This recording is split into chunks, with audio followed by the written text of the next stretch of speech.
Remembering the feeling. I was a little disappointed when I saw that all the old buildings were now gone that I had known as a young boy. Each and every one of them replaced by a high-rise.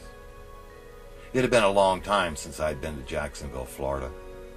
I had driven to town hoping to see the old barber shop where my hair had been cut as a child. The orphanage would bring us orphan kids downtown for a free haircut by the barbers being trained.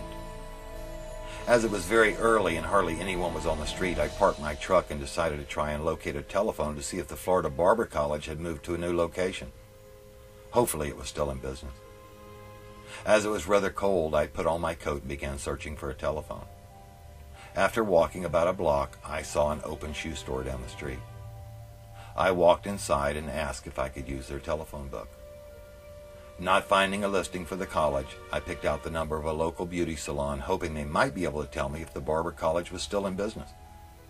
Their number was busy, so I decided to wait and try again in a few minutes. "How about moving on down the road?" said the salesman in a loud, harsh tone. I turned to see if he was talking to me. "Damn homeless guy always wanting to use our bathroom," he replied. I looked and saw a poorly dressed man standing outside the store gazing through the large plate glass window. The salesman motioned his hand at the man, letting him know that he should move on down the street. Several more times I tried to dial the number, but it was continually busy. "Would you like a cup of coffee?" the salesman asked me. "That sounds great. Thank you very much." He and I stood talking when all of a sudden the front door opened and a young man about 20 came into the store pushing himself in a wheelchair. The salesman set down his cup of coffee and walked toward the young man. "I need a new pair of shoes," said the customer.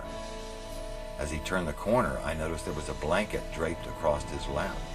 I was shocked to see that the young man had no legs. The salesman stood there having no idea what he should say. "A gift for a friend?" I asked the boy. "No," he replied. "They're for me," he continued with a smile on his face. I just smiled back and waited and watched to see what would happen next. What type of shoe would you like?" asked the clerk. "How about a pair of cowboy boots? You got any of them cowboy boots in here?" The man pointed to the back wall where 3 or 4 pairs of boots were displayed on a rack. "Let me have a look-see at those black ones in about a size 10. The salesman, sharply turning, headed off to the back of the store. "Isn't this fun?" the boy asked me. "You mean going into a shoe store when you have no legs and seeing the response?" I replied. "Well, of course not," he said. I moved my hand back and forth to let him know that I didn't understand his question. "You know, when I was a kid, my parents used to buy me a new pair of shoes every year. That was such a wonderful, wonderful feeling. Something I've never forgotten. The smell of the leather, and the pride I felt when I walked around the shoe store showing off my new shoes." The salesman came walking down the aisle with a large box. He set it down on the floor, took out a single boot, and handed it to the young man. The boy closed his eyes, placed the boot against his nose, tilted his head backwards, and drew in a very large breath.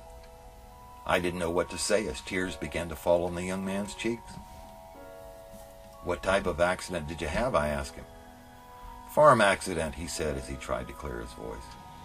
"Move on down the road," yelled the clerk as he once again motioned his hand at the homeless fellow who was once again looking in the window. The youngster turned, looked at the old man, and then turned to face me. "Will you walk out there and see what size shoes that old fellow wears?" he requested. I set down my coffee cup. Slowly I walked to the front door, opened it, and asked the old man to come in. "What size shoes do you wear?" the boy asked the man. "I don't know," he replied as he looked down at his old worn-out tennis shoes. "I'd say about a 9.5, I replied. "What's your best hiking boot in a 9.5, the boy asked the clerk. The salesman turned and once again walked to the back of the store. The homeless fellow just stood there looking down. Within a minute, the clerk returned with a pair of hiking boots, the insides lined with what appeared to be lamb's wool. The boy reached out, took the boot, placed it against his nose, and once again drew in a large breath. Once again, tears filled his eyes. "Sir, would you mind trying on these boots for me?" the boy asked the old fellow as he held out the boot. The old man sat down, slid off his tennis shoes using his feet, and took the boot. The boy motioned for the clerk to aid him. The salesman slid his small, knee-high seat in front of the man and began tying the bootstraps. The old man's eyes never left the floor the entire time. After the boots were tied, the young boy asked the gentleman if he would walk around the store so he could see the boots at a distance. "How do they feel?" he asked the man. "They feel warm. They feel wonderful. They're just wonderful," replied the old man. "I'll take them," the young boy told the clerk. "You know those are $189 boots," the clerk advised the boy. The boy pulled out his wallet and handed the clerk two $100 bills.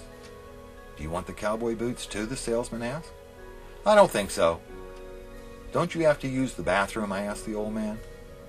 He stood up and walked toward the back of the store. The clerk motioned with his head, giving him the okay. "I see buying a new pair of shoes still gives you that good feeling that you talked about earlier," I told the young man as I smiled. "Yes, it does," he said. "And now I have some feet to share it with."